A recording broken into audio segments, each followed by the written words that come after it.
السلام علیکم ورحمۃ اللہ وبرکاتہ۔ آج ہم ایک قدیم اور ایک تاریخی مقام پر آئے ہیں اور ایک یادگار، ایک بہت ہی تابناک اور درخشاں پہلو میں، اسلامی تاریخ کے درخشاں پہلو میں سے ایک پہلو، اور ایسی تاریخ جو بہت ہی کم لوگوں کو اس کا علم ہے۔ اور یہ وہ مقام سے میں آپ کو ویڈیو بنا رہا ہوں جہاں سے سندھ میں صحیح معنوں میں اسلام کا اور حقیقی معنوں میں صحیح اسلام کا رواج آیا اور اسلام کی اصل تعلیمات یہاں پر آئی۔ اور اس کے بیک گراؤنڈ میں آپ کو بتانا چاہتا ہوں کہ یہاں پر میں جس جگہ پہ ہوں وہ ایک ڈیبل علاقہ شہر ہے، ڈیبل، اب اس کو بمبورا کہا جاتا ہے۔ اور یہ شہر جو ہے آج سے تقریباً 1500 سال پہلے یہاں پر محمد بن قاسم الثقفی رحمہ اللہ آئے تھے اور انہوں نے اس شہر کو فتح کیا تھا۔ اس سے پیچھے کیا وجوہات تھے وہ آئے تھے، وہ یہ تھا کہ سری لنکا میں اور جنوبی ہند کے اندر کئی عرب کے تاجر وغیرہ رہتے تھے اور ان کے جو ہے انتقال کے اور ان کے وفات ہونے کے بعد ان کی فیملیز وغیرہ واپس عرب کنٹری میں واپس جا رہی تھی۔ تو اسی ساحل کے پاس مسجد کے اس طرف آپ کو دکھاؤں گا، اس ساحل کے پاس ہی جو بحری قذافوں نے، بحری ڈاکوؤں نے اس کشتی کو لوٹ لیا اور قبضہ میں کر لیا۔ اور پھر وہاں پر ایک خاتون نے حجاج بن یوسف کو خط لکھا، اپنی داستان سنائی کہ ہم یہاں قید ہیں، ہماری مدد کی جائے۔ تو اس عرب کی فیملیز کو اور عرب کے لوگوں کو مطلب یہاں پر بھیجا انہوں نے، یہاں پر جو ہے ان کو جو فیملیز کو بچانے کے لیے محمد بن قاسم رحمہ اللہ کو حجاج بن یوسف نے لشکر سمیت بھیجا۔ اور دو راستوں سے آئے، ایک سمندری راستے سے آئے، ایک زمینی راستے سے آئے۔ جو زمینی راستے سے آئے وہ مکران کے راستے سے آئے اور سمندری راستے سے یہ اپنا بحر عرب سے ہوتے ہوتے ڈیبل یہاں شہر تک کراچی کہا جاتا ہے، لیکن اصل جو شہر ہے جہاں سے اسلام کا بول بالا ہوا، اسلام شروع ہوا اور اسلام کی پہلی مسجد آپ دیکھ رہے ہیں، سب سے پہلی مسجد جو ہے محمد قاسم رحمہ اللہ تعالیٰ نے بنائی، جنوبی ایشیا کی پہلی مسجد، 8ویں صدی ہجری کی سب سے پہلی مسجد ہے اور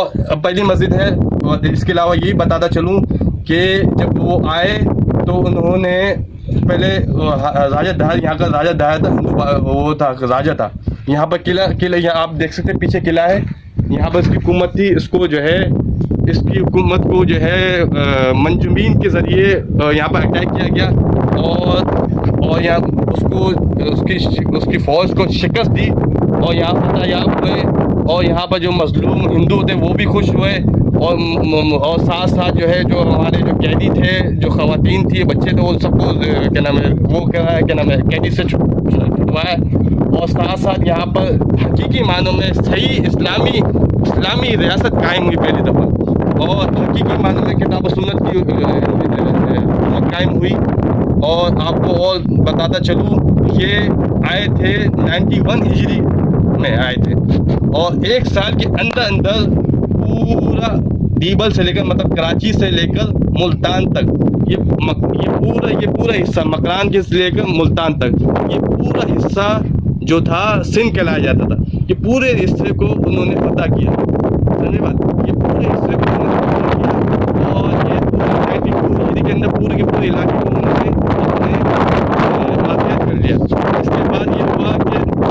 حجاج بن یوسف کا انتقال ہو گیا اور اس کے بعد یہ بھی ملی کہ اس کے بعد جو ہے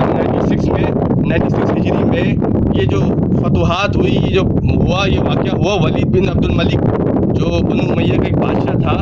اس کے دور میں یہ واقعہ پیش آیا، یہ فتح ہوا۔ 96 ہجری میں سلمان بن عبد الملک کی حکومت قائم ہوئی تو اس نے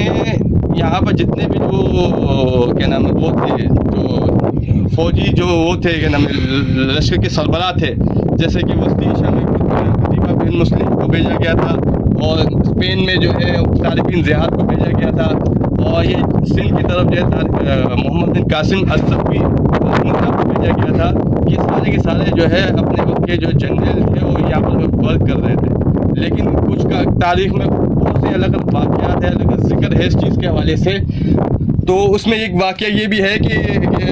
حجاج بن یوسف کے ساتھ جو ہے کچھ تلفیتی کوئی معاملات تھے، اس کی بنیاد پر اس نے واپس ان کو بلایا، اپنے مطلب قید کر کے لے کے آیا، اور یہاں پر جب ان کو قید مطلب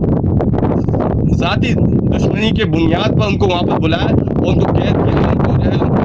ان کو جو ہے شہادت ہوئی ان کی، مطلب ان کو جو ہے موت کی سزا دی گئی۔ اور آپ کو سن کے حیرانی ہوگی، جب وہ جا رہے تھے یہاں سے تو ہندو لوگ جو ہے ان کے رویے کو دیکھ کر، ان کی محبت کو دیکھ کر، ان سے اچھا برتاؤ کو دیکھ کر، ان کا حسن سلوک دیکھ کر، انصاف دیکھ کر،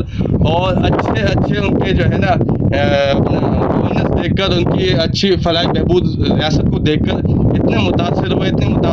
کہ ان کے جانے کے بعد ان سے یادگار کے طور پر انہوں نے بت بنا لیا اور رو رہے تھے اور چلا رہے تھے کہ نہیں جائے ان کو نہیں بھیجا جائے۔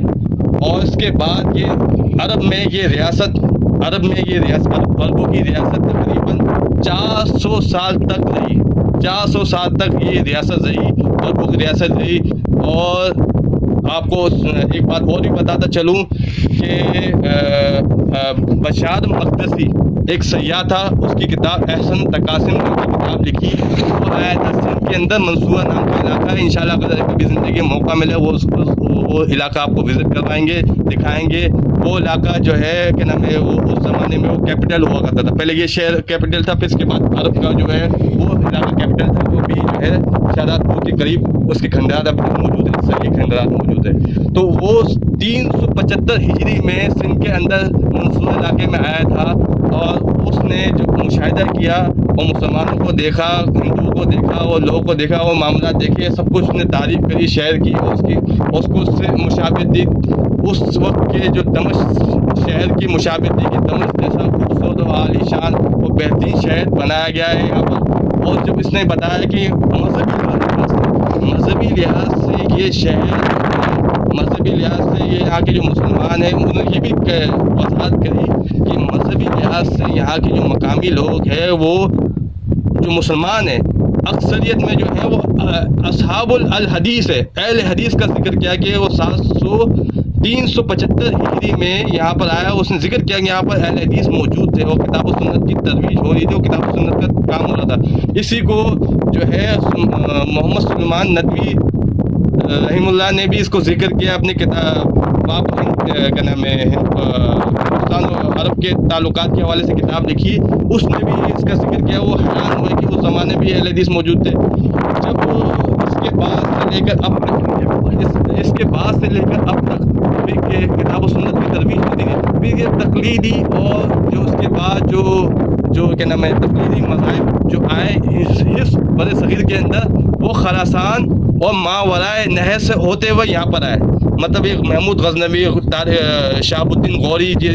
خراسان کے علاقے سے آئے، یا آپ کے افغانستان سے یہ علاقے تھے، اس علاقے سے آئے، تو وہاں سے جو تھے وہ حنفی علماء اور دوسرے جو مشائخ وغیرہ جو ان کے وہاں سے آئے، تو یہاں پر جو حنفی مسلک رائج رہا۔ لیکن آپ کو سن کے جانے کہ یہ شاید اب اس وقت بھی بعد رہا، وہ کتاب و سنت کا مرکز رہا، لیکن جب ان کی حکومت آیا پھر یہ انہی کی جو ہے حنفیت رہی اور حنفی معاملات یہاں پر چلتے رہے، حنفی فقہ چلتی تھی، لیکن کچھ نہ کچھ چلتا رہا، معاملات کتاب و سنت کا چلتا رہا۔ اس کا بعد میں جا کے ایک اور بھی ثبوت ملتا ہے کہ مختصر طور پر میں بس بات کو ختم کرتا ہوں کہ 8ویں صدی ہجری کے اندر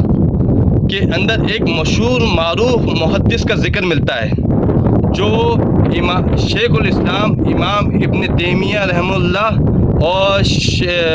اپنا اللہ آپ کا بھلا کرے، یہ امام ذہبی رحمۃ اللہ علیہ اور اس کے کئی کے شاگرد رہ چکے ہیں۔ ان کا نام تھا محدث الفقیہ عبدالعزیز الدیبلی۔ دیبل سے ان کا نسبت ہے، وہ دیبل کے رہنے والے تھے، اور اس کا جو ہے ذکر کیا ایک مشہور سیاح